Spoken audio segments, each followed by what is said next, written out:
Yeah, I get imposter syndrome all of the time. I think maybe this is just recency bias, but I probably had more imposter syndrome after we'd been acquired than during the earnout. But then there's also, I guess I have the thoughts of, well, why me? Like, why am I sat in this seat and not someone else? There's nothing really to differentiate me. I don't think it's, and I think the same can be said for lots of, or the majority of people that start businesses. But there's a bit of luck. That's one thing that I admit. Right time, right place.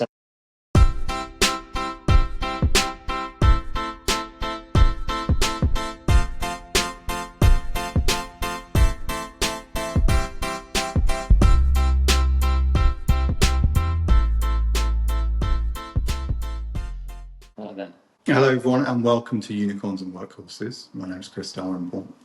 This is the podcast series where we're starting to dive into startups and how people build growing businesses, successful businesses from absolutely nothing. And actually very good that we've got our guest today. It feels odd saying guest.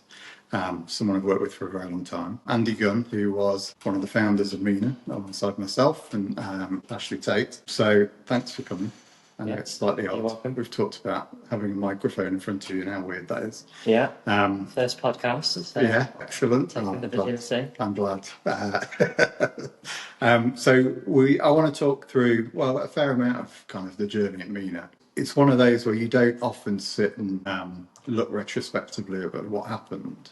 No. Mina was a real roller coaster, and there's never really time to stop and reflect and look back. So maybe this will be cathartic in some way for both of us to do that. Yeah, and it's a good time to reflect. You know. And so just talk to me a little bit about where you are now then in that kind of whole journey of Mina. Yeah, so coming to the end of that chapter, really. So the earnout for all of us finished in February this year, February 2025. As expected, I'm the last man standing. That's one now. Core pay. So, but that's due to finish at the end of May, end of this month. And then the next chapter starts. I go into the abyss, which is scary. That's the first for me, sort of jacking in a job, having some idea of what I might do, but, still not having that salary. It's scary. But it's a psychological barrier, yeah. It feels like the right time. So I want to talk to you a little bit about that in that period later. But first of all, I suppose let's go back to the beginning.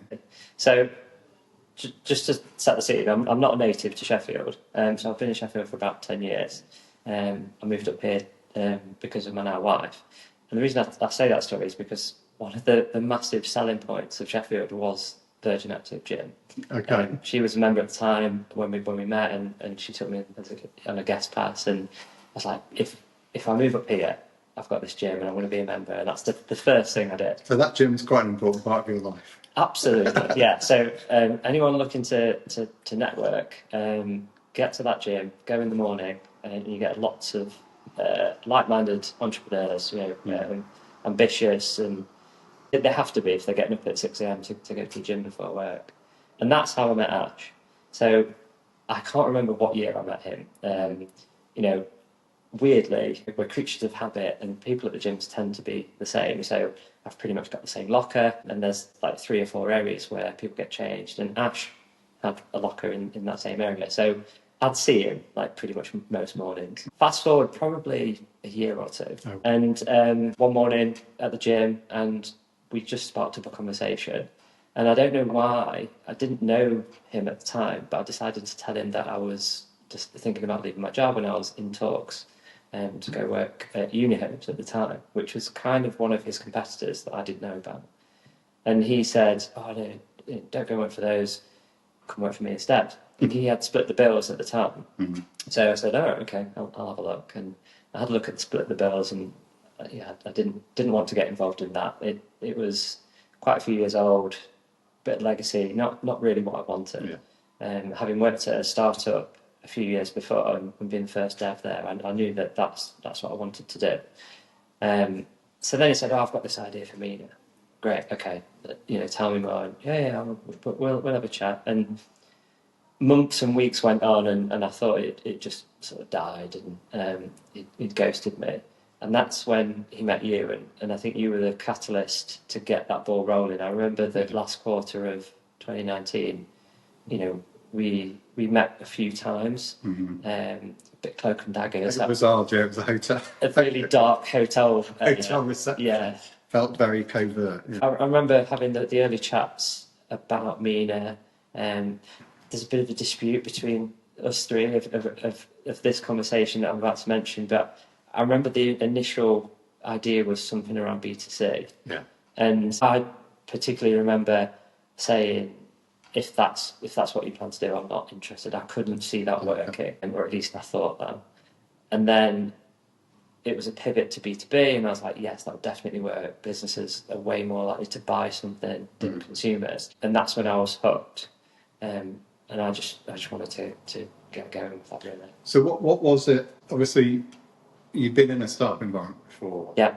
You'd never been a co-founder. Never seen it before. What was it that kind of attracted you to making that leap into that much more, I guess, insecure kind of business? Yeah, I mean, the insecurity didn't bother me that much. I think I yearned for more control. I don't really enjoy having a boss or being told what to do unless that aligns with how I would do it. Yeah. I guess a bit of a control freak in that way. Yeah. So I wanted to use all of the experience that I've got to at least try it my own way. And I think you have this naive thought process that, you know, I'm going to do it the best way. It's going to be better than anyone else can do it. And that's not true. But we all like to think that it will be. I always knew for years before that I wanted to be part of something. I'm not creative enough to have the idea. I'm good at building things and solving problems, but I need people around me to do that. And I never knew how to get into starting a business, really. I didn't see the power of networking. And ultimately, if you look back over the last 10 years or so, it is the power of my network, social network, that got me here. Absolutely. Yeah, we'll talk about that investment in a bit as well, because some of that came through kind of your own personal network. Yeah. So three of us as co-founders of this business, very early days. And, you know, it always feels a bit grand because you're kind of co-founders of nothing. Nothing exists. We had a brand name, we had an idea, we started to pull some stuff together. And you are kind of quite a risk-averse person, or at least kind of cautious in terms of risk. Yeah. Which incidentally, as part of the founding team of three, served us very well because it's a very different dynamic across the three of us, and I think we do need that. We need those kind of that healthy conflict in terms of how you view the world. But what was that like for you? The idea of joining a business that was, you know, didn't have any revenue coming in, hadn't got any investment at that point. It was very much an idea and a lot of potential. What did you need to see before you kind of committed to joining that? You know, I was the main breadwinner of the house. We had a 1-year-old at the time, you know, mortgage, all of that sort of stuff, bills to pay, right? So I needed a salary. That was the riskiest thing to me. Didn't have enough savings to I guess even do a 3-month stint of not being salaried. So that was the hardest transition. The dynamic between us, just touching on that a bit, I think that worked really well. I'd say that Ash is just the optimist. Yeah. You know, he jumps in both feet first, really think of the consequences. I'm the other end of that spectrum. I will, you know, try and think of all of the different scenarios that could happen. And most of them are extremely unlikely, and people probably think this guy's crazy, but that's just the way that I'm wired. And then you're somewhere in the middle. Yeah. So I think that helped. I think if you had 3 of me in this business and it could have got off the ground, I needed that extreme optimist in Ash, and then I needed you in being able to take this wild vision and actually bring it to reality. But then flipping back to salary, the key thing for me was, when are we going to get that investment? Because that's the thing that's going to pay me. And I remember a distinct conversation with a school friend who committed to put a 6-figure investment into the business. And what's interesting about that story is when I told him about Mina, probably April, May, he said it was a stupid idea. And I remember it well. He'd come round and I told him, and I was really excited because that was the early days of just build it. But yeah, it'll never work that. It's a stupid idea. And then the next day, he rang me and said, "Let me know if you want any investment." And I was a bit confused. And he said, "I'm not investing in the idea. I'm investing in you. He says, if you believe it, then I believe it." A few months down the line, rang them to say, "Look, if you can commit to this money, I'll have my notes in today, and we'll do it." And that was a significant amount, not just, you know, in terms of numbers, but no, it's about a third of the angel round that we raised. It was huge, yeah. And he was in a fortunate position that he'd exited a business, you know, and he's been so pivotal in my career, my life. I've just followed in his footsteps. He was the one that led the way with computing and programming, and I just followed along. He wanted to go to Nottingham University, and okay, that's where we're going then. Can I come?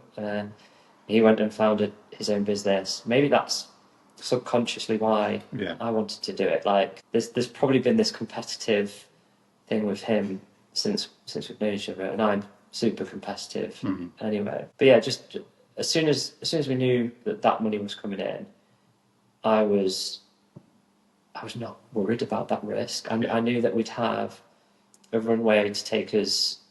It was about August, I think we got it, of 2020. And that could take us to Christmas that year, or maybe a bit beyond. And then after that, we got a couple more investment rounds. So I was just constantly thinking, well, what's the runway? Yes. And the worst case scenario is I get another job.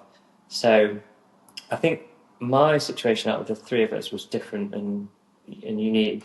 And I just saw it as another job. Yeah. I quit one job, and literally, you know, the day after, I was full time for Mina, getting the salary. The downsides of having that salary that I needed was that I got less equity. Yeah. So there was a disparity there, you know, that we all agreed. But at the time, I just really wanted to get out of the place that I was in and into a startup.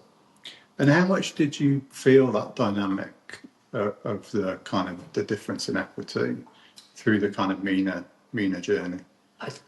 It was never really a concern, I guess, until we got closer to being acquired, I think. Yeah.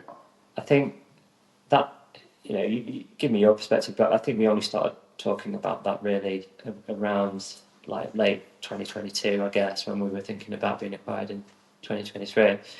I never got the feeling that I wasn't seen as an equal founder at almost every level in terms of decisions.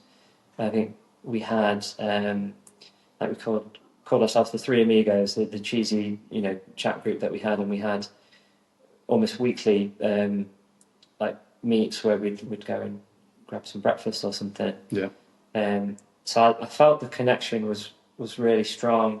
It's just when we came closer to acquisition, I think it was clear that we sort of had different goals, and they were primarily based on the equity split there.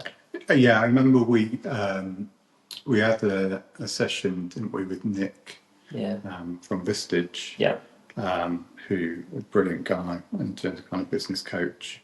Close to that point of, I think maybe it was post-offer or when we were starting to think more about the reality of it. And he took us through a real exercise in terms of kind of what's your minimum number, you know, for this. I remember, sort of thing.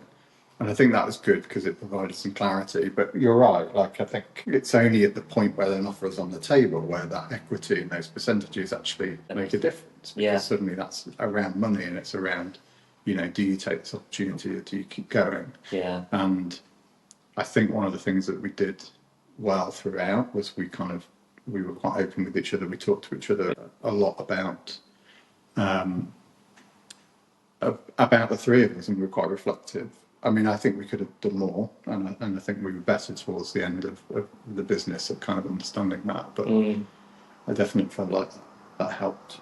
Yeah, I think, like I said, I would have, at the time, probably taken less. I think that would have created an even bigger divide towards the end.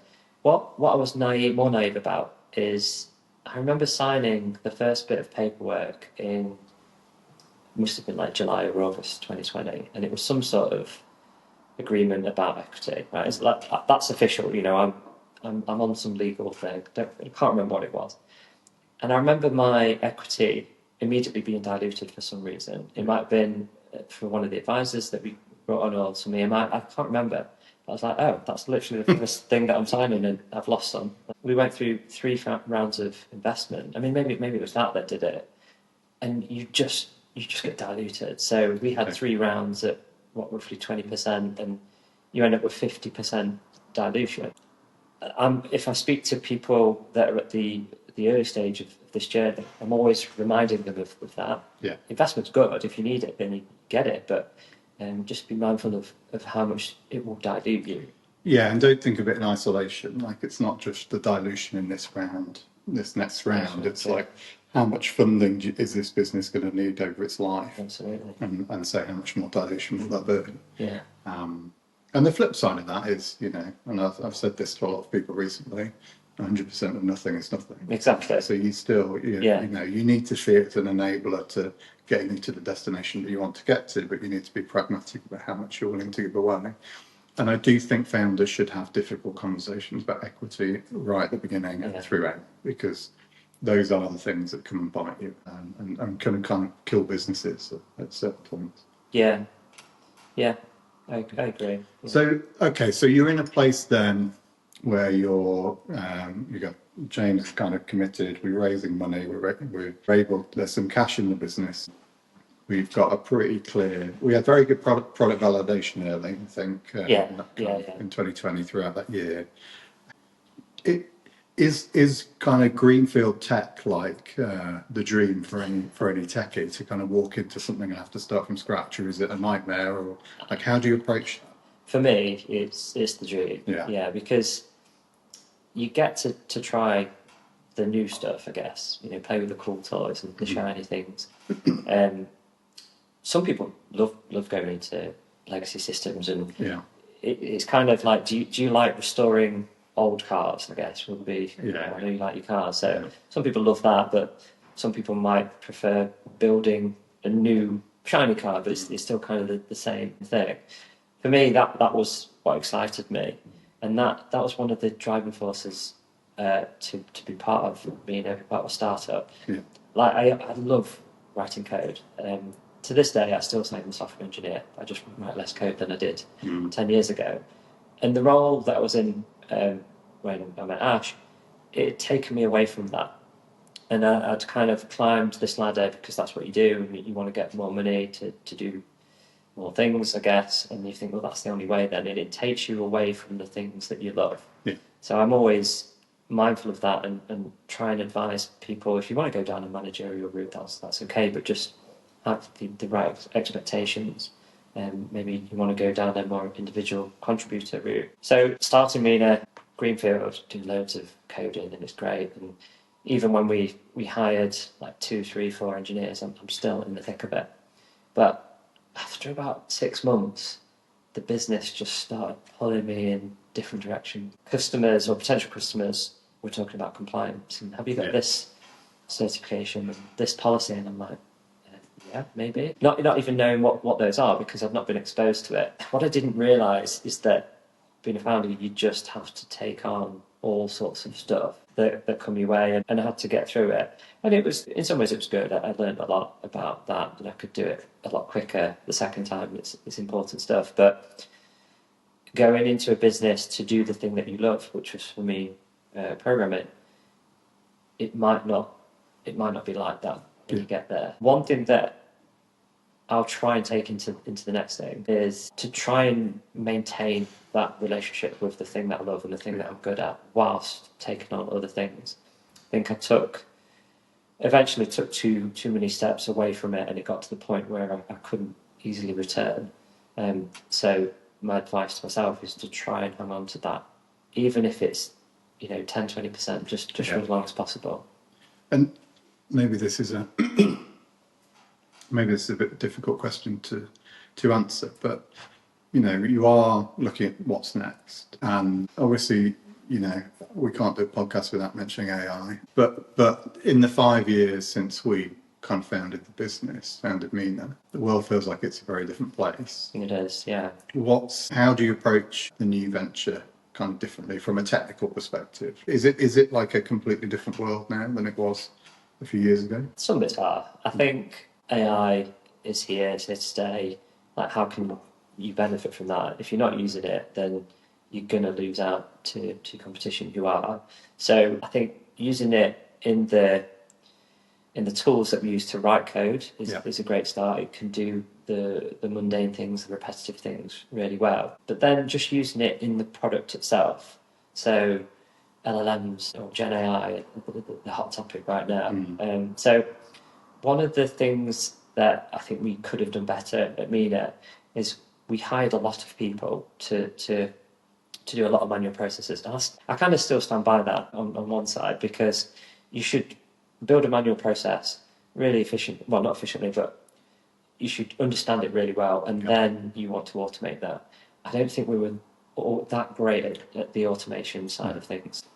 I want to approach the next venture a little bit differently and only hire when it really hurts. Yeah. I think when we got investment, 3 rounds of it, we were like, how can we spend that?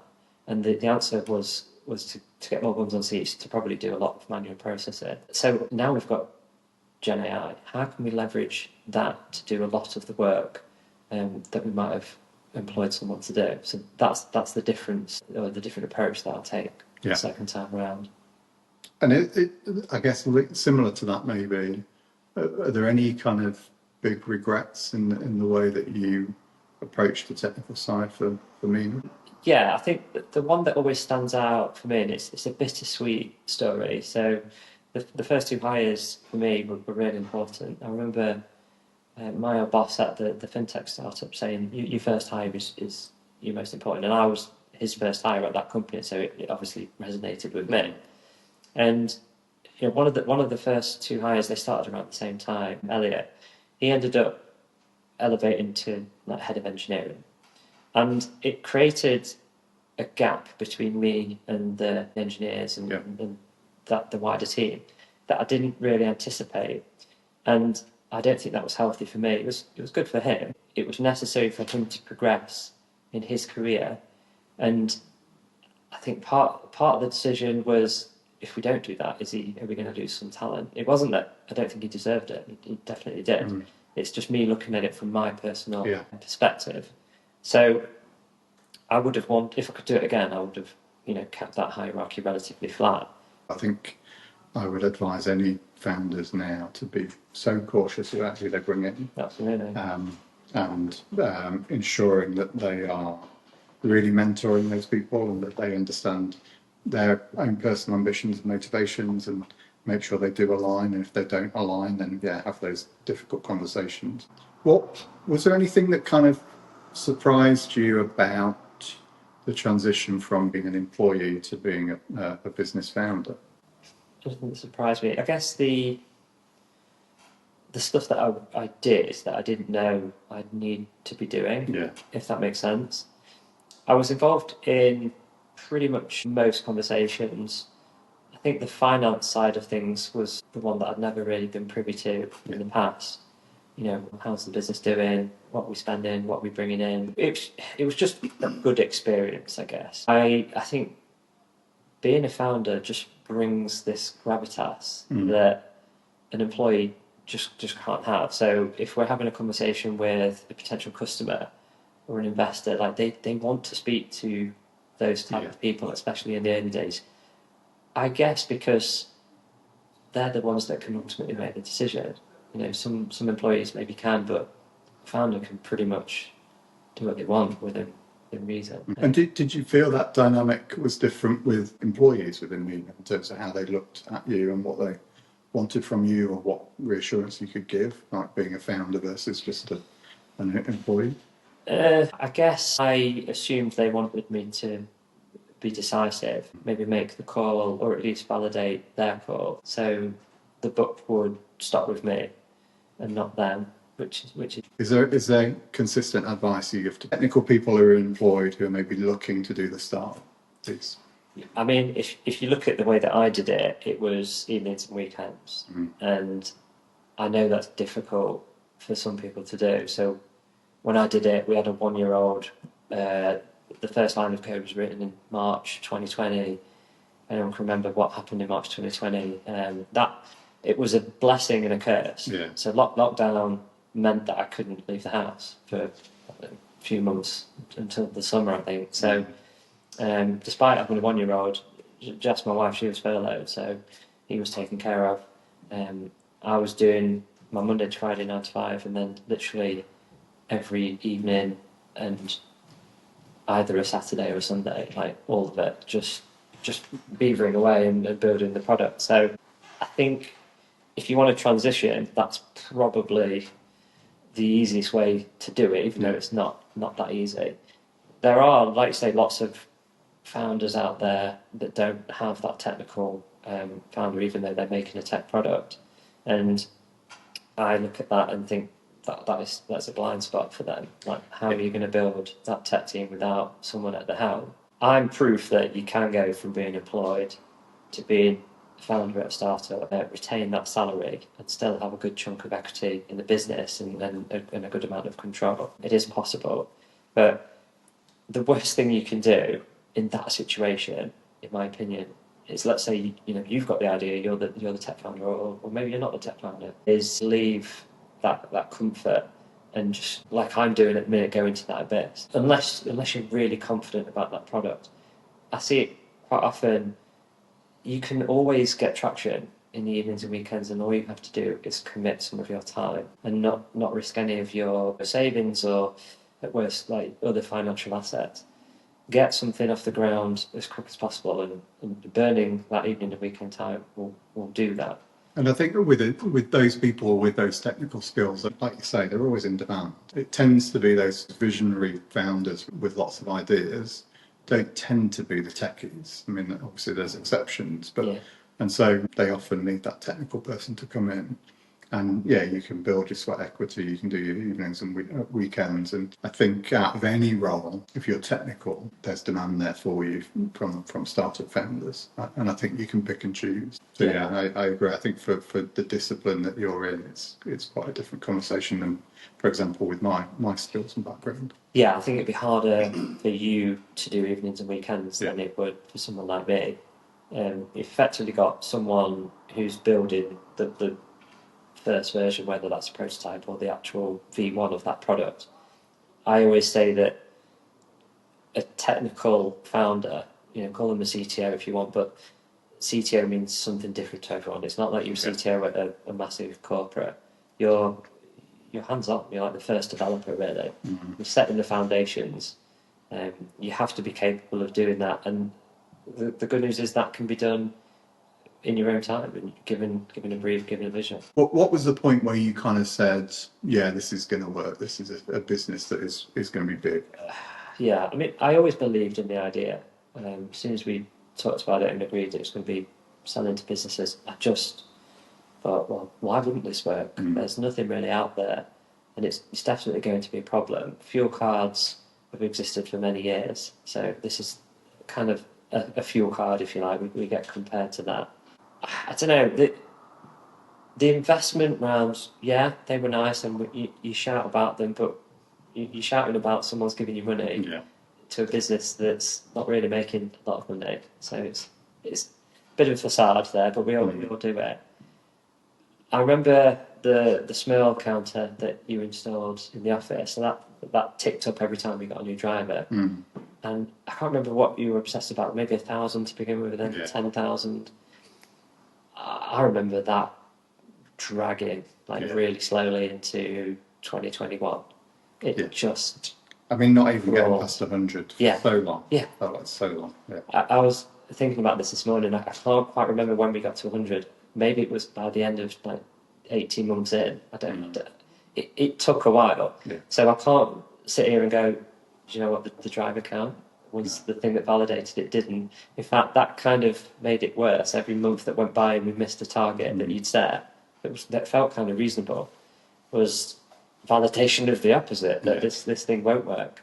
But for me, it was probably the bigger contracts that we got. So winning BT, that was a big one. That was a lot of drivers. I remember and also just winning one of the charge point operator Instavolt.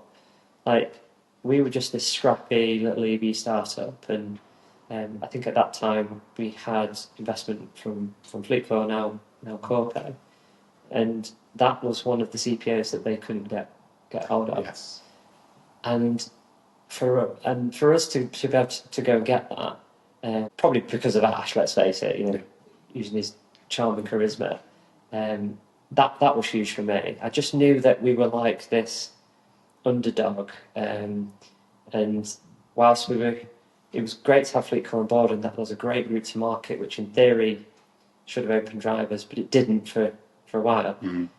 I kind of felt like the strategy of being annoying to them is probably what would pay off versus loads of drivers. Yes. Does that make sense? Yeah, it was a strategic purchase, wasn't it? It was very much so a strategic purchase, one that probably wouldn't make sense to a lot of people, but if you look at it from their perspective, they're protecting their share price. The way I put it is, if you buy a share today, you want to know that in 10, 20 years' time, that share price, the price of that share is going to go up in value. And if fossil fuels are no longer sold in 10 to 20 years' time, then you need to replace that revenue with something else. So them saying that they are ready for EV, if and when it comes, was a huge strategic play for shareholders. Did you ever get imposter syndrome going during the time? Yeah, I mean, I get imposter syndrome all of the time. I think maybe this is just recency bias, but I probably had more imposter syndrome after we'd been acquired than during the earnout. And I remember having conversations with Jess. I'm going to get fired here, and that was the only thing that I needed to be worried about. And she was like, "You're not going to get fired," but that's just how I felt, and it's such a weird feeling that you can't see how others see you. That you can only see, I guess, the negative aspects of you. I think working alongside a talented bunch, like the product and engineering team in particular, there was a lot of talented people there, and I think a lot of people can get imposter syndrome by working and hiring people that are more talented than them. I don't think I suffer as much from that. I actually like that. I lean into that. Mine is just more of a irrational imposter syndrome.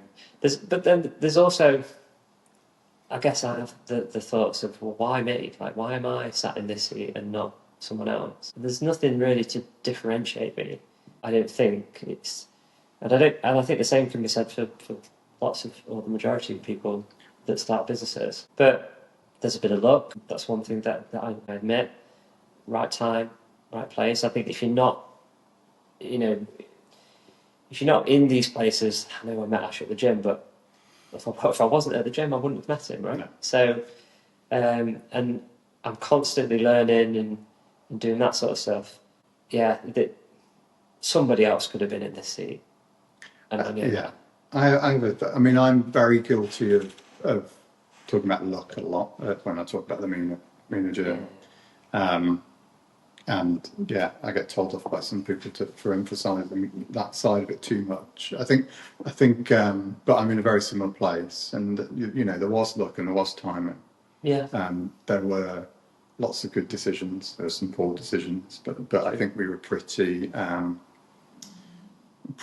kind of wise in a lot of what we were doing, and I think we were, again, the three of us as a group worked very well together. I think that balance was very good, which helped to sustain kind of good decision making over a longer period. But interestingly, coming and doing Trove and giving advice to people after, huge imposter syndrome for me at the beginning. I'm like, who the hell am I to tell these people? Yeah.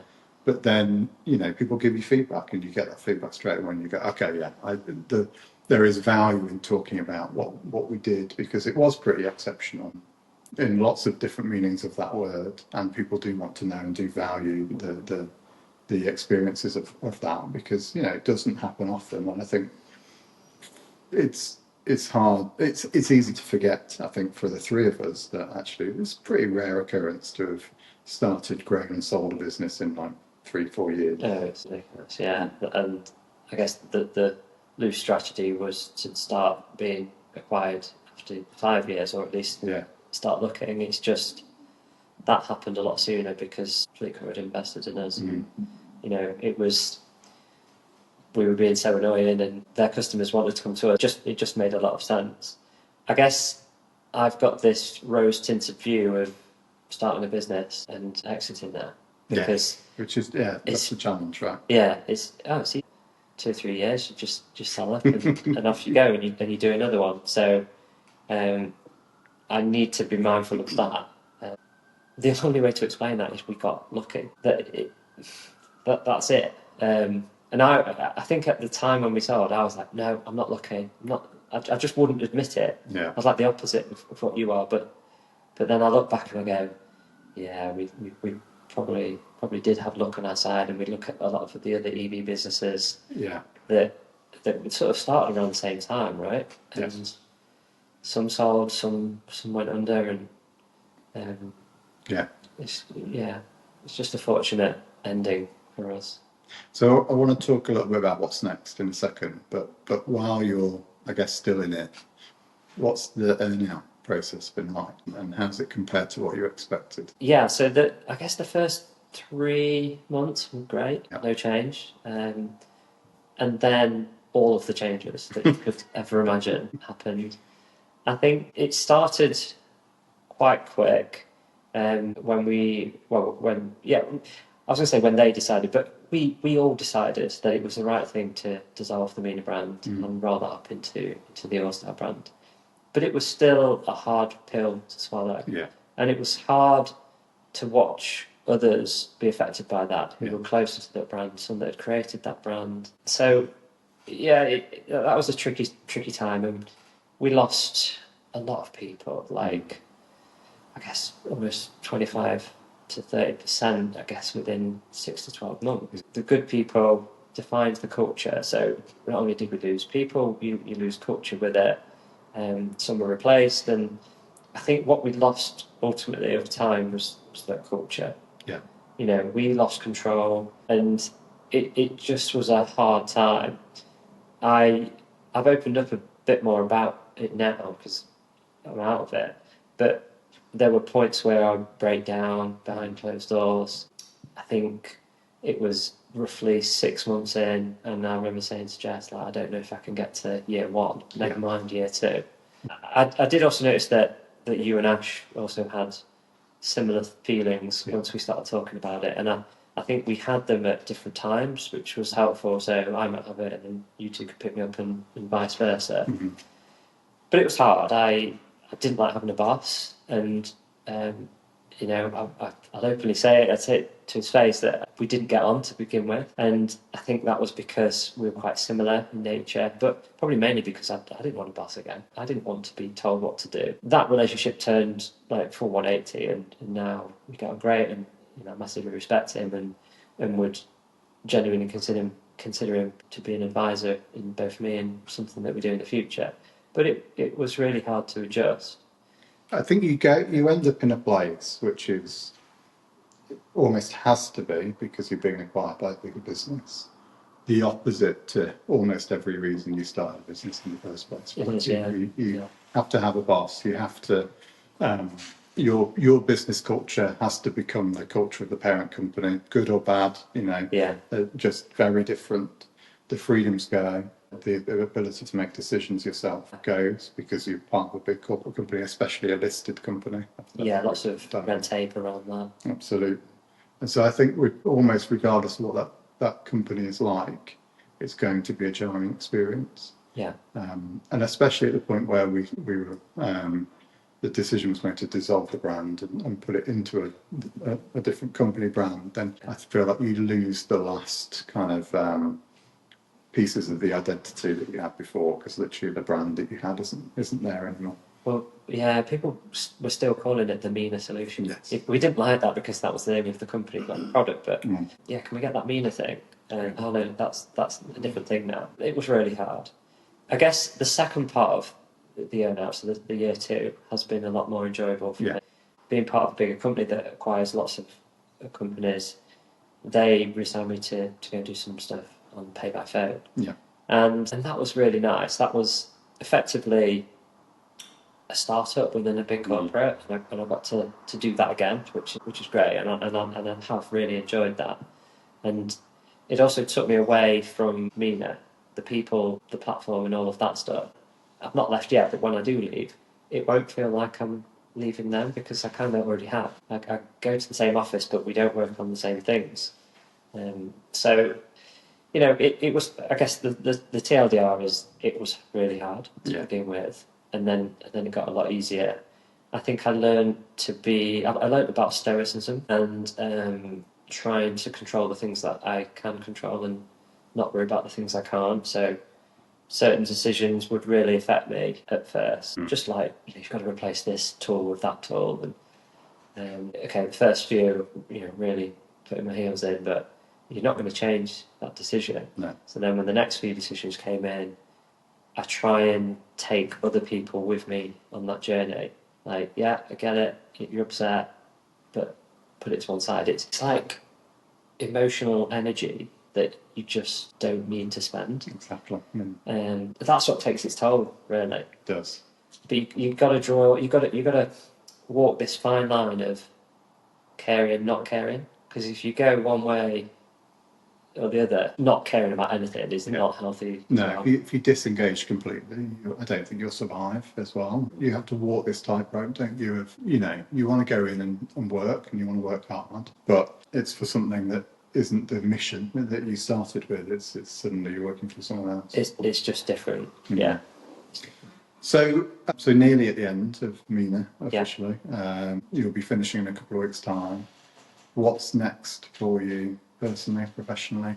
So this is the scariest point in my career / life. I could have stayed on at Corpay, and they were really trying to find a place for me, which I am incredibly grateful for, and definitely don't want to burn any bridges there. And you know, the door might still be open for me to go and do some projects that kind of work for both of us. You know, these let's build something rather than let's sort of manage something that's already there. The way that I'm selling the next phase is I'm just having the summer off. And so our youngest goes to school in September. I want to spend some time with him. I want to spend some time with both boys and my wife over the summer holidays.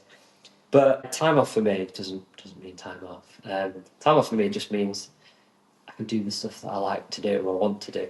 I want to do something again. Like I've got the energy in me to go again, and so has Ash. So we want to try and do something in the conveyancing space. That's been a problem that we've both experienced, the pain of getting into the legal part of buying or selling a property. Particularly for Ash, he's been in property one way or another, I guess, since he was like late teens. Yeah. You know, he owned Fit Property. So it's a problem that he's dwelled on for many years and thinks there's something in there. So I'm going to spend a reasonable amount of time on that in that time off. And let's say by the time we get to end of the summer, look at where we've come and go, is there something in this? You know, have we got to a point where let's continue going with it?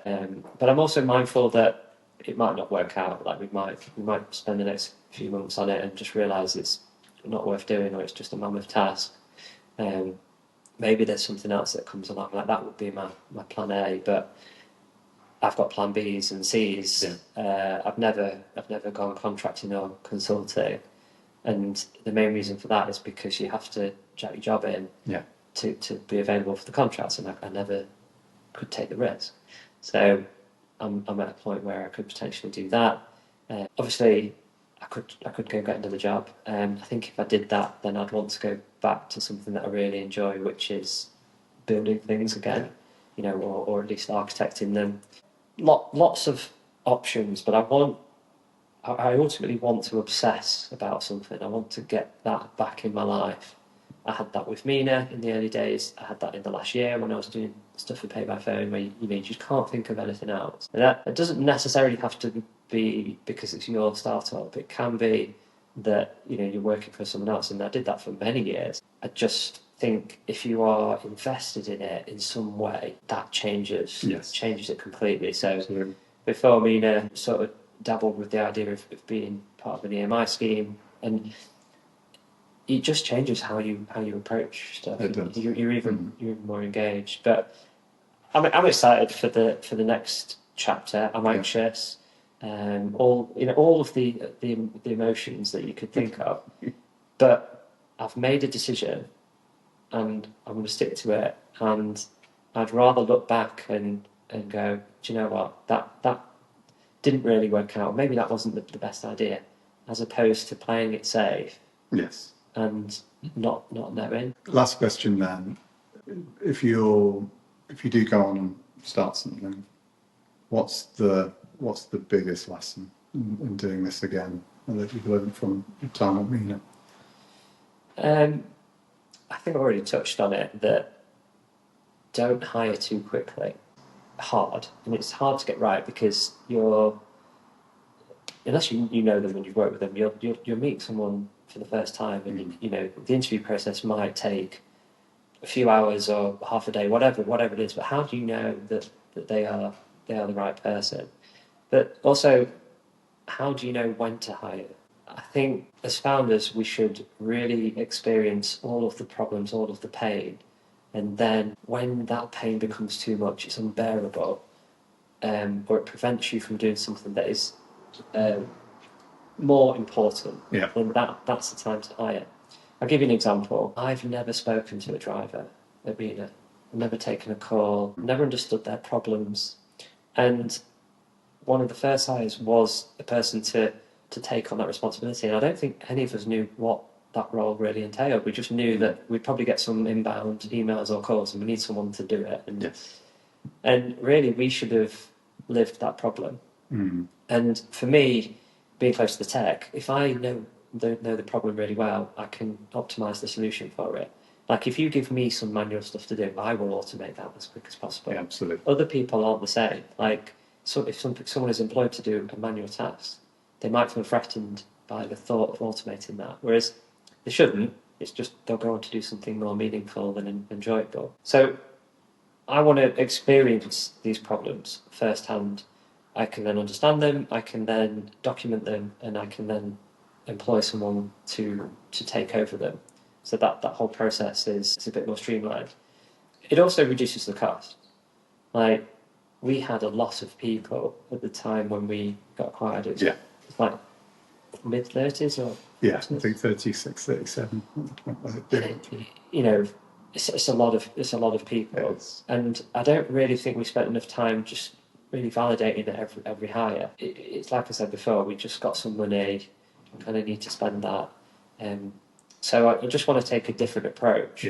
Get to profitability sooner, and be another one. And I know that was difficult for us.